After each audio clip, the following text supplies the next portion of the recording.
Hello student, chemistry की online class में आपका स्वागत है। आज का हमारा टॉपिक है केमिस्ट्री की प्रश्न बैंक के लेसन नंबर 4 रासायनिक बलगतिकी से क्वेश्चन नंबर 3 के आंसर को समझना। तो चलिए शुरू करते हैं। तो हमारा क्वेश्चन है अभिक्रिया की कोटि क्या है, विभिन्न प्रकार की कोटियों की व्याख्या कीजिए। तो सबसे पहले हम डेफिनेशन देख लेते हैं। किसी अभिक्रिया की जो प्रेक्षित दर दर्शाने के लिए हम दर नियम समीकरण का उपयोग करते हैं, उसमें जो सांद्रण पद रहते हैं, सांद्रण पद मतलब अभिकारकों की सांद्रता को बड़े कोष्ठक में शो किया जाता है, उस पर जो घात लगाई जाती है उन्हीं घातों का योग अभिक्रिया की कोटि कहलाती है। आप इसको सिंपल भाषा में ऐसे समझ सकते हैं कि अभिक्रिया में भाग लेने वाले उन अणुओं की संख्या होती है जिनके सांद्रण परिवर्तन से अभिक्रिया की दर निर्धारित होती है। इसका मतलब ये हुआ कि अगर किसी अभिक्रिया में एक अणु भाग लेता है और वह अभिक्रिया उस अणु की सांद्रता पर निर्भर करती है तो उसकी अभिक्रिया की कोटि 1 होगी। अगर मान लो उसमें एक अणु भाग लेता है लेकिन अभिक्रिया की दर उसकी सांद्रता पर निर्भर नहीं करती तो फिर उसकी अभिक्रिया की कोटि 0 हो जाएगी।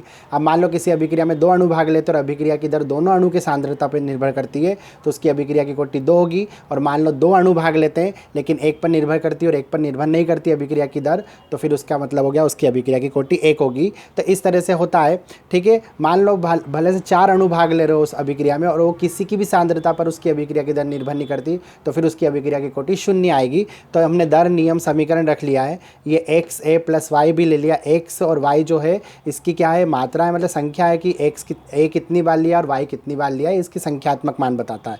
तो ए प्लस बी उत्पाद बन रहा है तो minus D X by D T, A को हमने सांद्रण पदों में व्यक्त कर दिया, बी को भी हमने सांद्रण पदों में व्यक्त कर दिया और इनके संख्यात्मक मान को घातों में लगा दिया और इन घातों को जोड़ दिया तो हो गया n बराबर एक्स प्लस वाई। अभिक्रिया की कोटि इस तरह निकाली जाती है, ठीक है। अब देखते हैं पहली शून्य कोटि की अभिक्रिया। तो नाम से स्पष्ट है कि वे अभिक्रिया जिनमें अभिक्रिया की दर अभिकारकों की सांद्रता पर निर्भर नहीं करती है। अब जैसे 2 अणु हैं अमोनिया के, प्लेटिनम की उपस्थिति में टूट रहे हैं नाइट्रोजन और हाइड्रोजन में, तो क्या होता है ये अभिक्रिया अमोनिया की सांद्रता पर बिल्कुल निर्भर नहीं करती, मतलब इसकी सांद्रण पद कितना लगेगा, 0 लगेगा इसकी घात। तो हो गया minus D X by D T बराबर, और यहाँ हमने रख दिया NH3 और इसकी पावर लगा दी 0 क्योंकि इसकी सांद्रता पर निर्भर नहीं करती है, तो n की वैल्यू कितनी आएगी, 0। इसी तरह प्रथम कोटि को देख लेते हैं। वे अभिक्रिया जिनमें अभिक्रिया की दर एक अणु की सांद्रता पर निर्भर करती है प्रथम कोटि की अभिक्रिया कहलाती है। हमने लिया अमोनियम नाइट्राइट, अब इसमें एक अणु भाग ले रहा है, ठीक है। तो हमने ले लिया अभिकारक को यहाँ शो कर दिया NH4NO2 और इस अणु की सांद्रता पर निर्भर करती है और ये एक अणु है तो यहाँ पे हमने 1 लिख दिया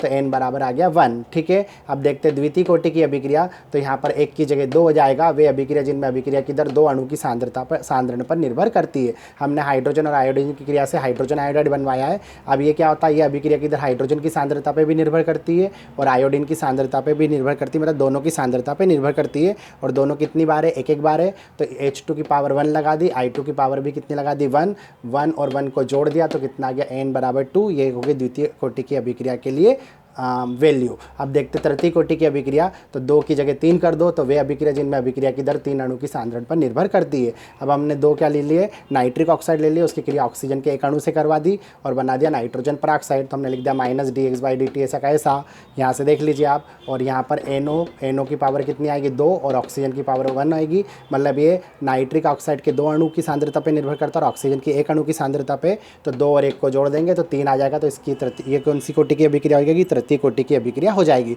तो उम्मीद है आप समझ गए होंगे। आप मिलते हैं अगले वीडियो में अगले टॉपिक के साथ, तब तक आप पढ़ते रहिए। Best of luck for your exam.